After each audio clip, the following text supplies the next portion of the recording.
এরপর প্রশ্ন হলো, শবে বরাতের কোনো আমল আছে কিনা, শবে বরাতের রোজা ও নামাজের নিয়ম কি? সবচেয়ে বহুল জিজ্ঞাসিত প্রশ্ন এখনকার। শবে বরাত আসছে, যেটাকে আসলে হাদিসের ভাষ্যে বলা হয়েছে মধ্য শাবানের রাত, শবে বরাত না, এটার হাদিসের ভাষ্যের নাম কি? মধ্য শাবানের রাত। এই মধ্য শাবানের রাত বা মধ্য শাবানের রজনী, এই রাতে যেটাকে আমরা শবে বরাত বলি, এই রাতের নামাজের নিয়ম কি? কয় রাকাত পড়তে হবে, কোন রাকাতে কোন সূরা কতবার পড়তে হবে, এটা বহুল জিজ্ঞাসিত একটা প্রশ্ন। এবং এ ব্যাপারে আমরা অনেকে জানি যে শবে বরাতের নামাজে এত রাকাত পড়তে হবে, সেখানে সূরা কুল হুয়াল্লাহ, ইখলাস এতবার পড়তে হবে, ইত্যাদি ইত্যাদি। লাইলাতুল কদর ছাড়া অন্য যে সমস্ত রাতের ফজিলত আছে, এর মধ্যে 10টা রাতের কথা আল্লাহ তাআলা শপথ করেছেন, ওয়াল ফাজরি ওয়া লায়ালিন আশর। সে 10টা রাত হলো জিলহজের প্রথম দশক। খবর নেই আমাদের দেশে মানুষের, যে রাতগুলোর শপথ আল্লাহ কোরআনে করছেন কত ফজিলতপূর্ণ, কিন্তু জিলহজের প্রথম দশকের রাতের কোনো বিশেষ ফজিলতের কথা আমরা কয়জনে জানি? যাই হোক, মধ্য শাবান রজনীর কথা আমরা বেশি জানি শুধু না, সবচেয়ে বেশি আমরা এ রাতে ইবাদত বন্দেগীর চেষ্টা করি। তো সবচেয়ে বেশি চেষ্টা তো হওয়া উচিত হলো লাইলাতুল কদরে। এর পাশাপাশি যদি কেউ মধ্য শাবান রাতে আল্লাহ তাআলার ক্ষমা লাভের চেষ্টা করে, সেটা দর্শনীয় না, সেটা জায়েজ। এ রাতের এতটুকু ফজিলত অবশ্যই প্রমাণিত যে আল্লাহ রাব্বুল আলামিন এ রাতে হিংসুক ছাড়া, মুশরিক ছাড়া বাকি মানুষগুলোকে সাধারণ ক্ষমা ঘোষণা করেন। অতএব এ রাতের একেবারে কোনোই ফজিলত নেই, ব্যাপারটা সেরকম না। বিভিন্ন হাদিসের আলোকে এটুকু অন্তত সাব্যস্ত হয় যে আল্লাহ তাআলা হিংসুক এবং আপনার মুশরিক ছাড়া, মানুষের পিছিয়ে লাগে শত্রুতা, এই মানুষটা বাকি মানুষ থেকে মাফ করে। তাহলে মধ্য শাবানের রাত বা যেটাকে শবরাত বলছি আমরা, এই রাতের মূল আমলই হলো, এটাকে কেন্দ্র করে মূল আমলই হলো নিজেকে শিরক এবং হিংসা থেকে পরিচ্ছন্ন করা, সাধারণ ক্ষমার উপযুক্ত করা। এটা হলো মূল আমল, বাস। এর বাইরে আপনি ক্ষমা লাভের জন্য যদি চেষ্টা করেন, সেটা কোনো দর্শনীয় বিষয় নয়। তবে এই রাতকে কেন্দ্র করে বিশেষ ফরম্যাটে নামাজ, রাত জেগে, তারপর বিশেষ ফরম্যাটে ইবাদত, এই সূরা এতবার, এই নামাজ এত রাকাত, এরকম কোনো কথা কোরআন হাদিসে বর্ণিত হয়নি। এগুলো আমরা মনগড়া বানিয়ে নিয়েছি।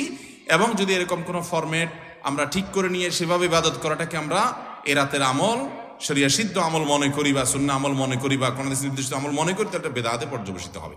অতএব বাড়াবাড়ি এবং ছাড়াছাড়ি এই দুইটি আমাদেরকে পরিহার করতে হবে। যতটুকু আছে ততটুকু আমরা আমল করব এবং এসে আমল অনুযায়ী আমরা চলার চেষ্টা করব। শবে বরাতে সবচেয়ে বেশি মানুষ মসজিদে কেন ভিড় জমায় বলেন তো?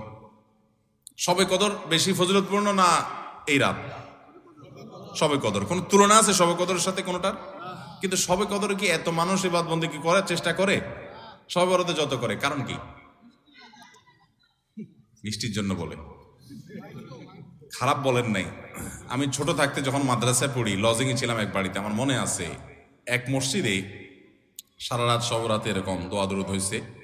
এবার শেষে মিষ্টি বিতরণ হচ্ছে, জিলাফি দিতে আর কি, তখন তো জিলাফি দেওয়া হচ্ছে। তো এক আল্লাহর বান্দা তার যে জিলাফি দিচ্ছে সবাই দুটা দুটা করে দিচ্ছে, ভুলে তার একটা পড়ছে আর কি। পরে সে জিলাপিটি নিয়ে এসে বাইরে ওই মুয়াজ্জিন বেচারার 14 গোষ্ঠী গালিগালাজ করতে করতে বলতেছে যে সারা রাত বেটা সবচেয়ে বেশি কানলাম আমি, আর দিছে আমার একটা। আল্লাহর কাছে এই নসিব চাই এই একটা জিলাপি নিয়ে পাইলাম। সে কানতে কানতে মুয়াজ্জিনকে গালিগালাজ করতে উঠতে যাচ্ছে। আমার ছোটবেলার ঘটনা। যাই হোক, তো মিষ্টির জন্য যায় না, এটা পুরোপুরি সঠিক না। এত অভাব পড়ে না যে সারা রাত মানুষ মসজিদে পড়ে থাকবে একটু মিষ্টির একটা প্যাকেটের জন্য। আমার মনে হয় না।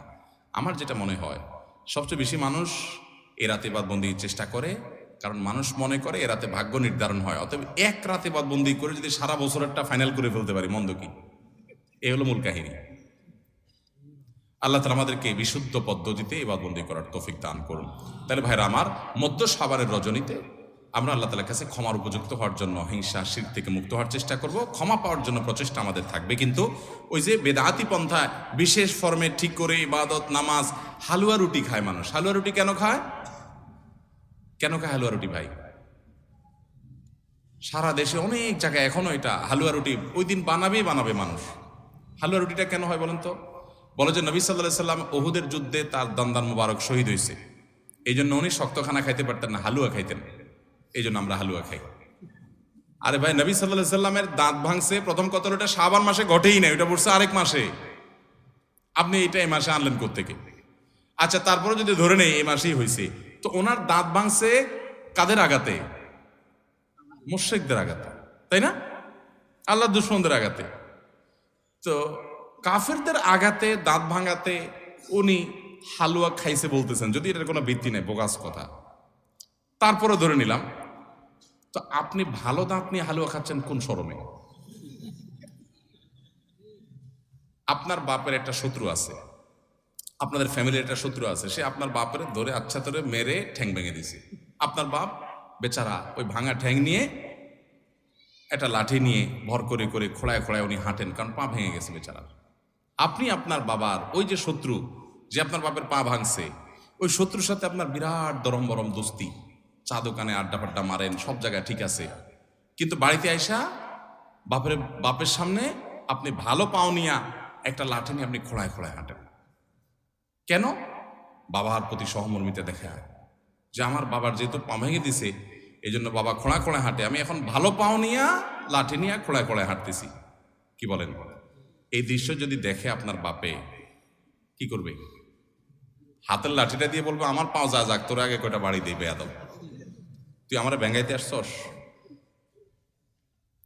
আমার পা ভাঙছে যারা, তুই পারলে তাদেরকে বিচারের আওতায় আনবি, তাদের একটা বিহিত করবি। সেটা না করে তার লগে তলে তলে তোমার সম্পর্ক, তুমি আসছো আমার এখানে নাটক করে আমার সহমর্মিতা জাহির করতে। নবী সাল্লাল্লাহু আলাইহি সাল্লামকে যারা দাঁত ভাঙছে তাদের সাথে তো দোস্তির কোনো কমতি নেই, তাদের প্রতি তো আপনার সহমর্মিতার কোনো কমতি নেই, ওয়ালা বারা বলতে কিচ্ছুই নেই। কিন্তু আপনি হালুয়া খায়া ভালো দাঁত নিয়া আপনি নবী সাল্লাল্লাহু আলাইহি ওয়াসাল্লামের প্রতি সহমর্মিতা প্রদর্শন করছেন, এর চেয়ে হাস্যকর আর কি হতে পারে? আল্লাহ আমাদেরকে সঠিকভাবে দিন পালন করার তৌফিক দান করুন। সবরাতে আসলে ওই যে আগে এক সময় আমরা দেখতাম পটকা ফুটতো, বাজি ফুটাইতো, যাক আলহামদুলিল্লাহ এগুলো পুলিশ প্রশাসনের নির্দেশনার কারণে থামছে।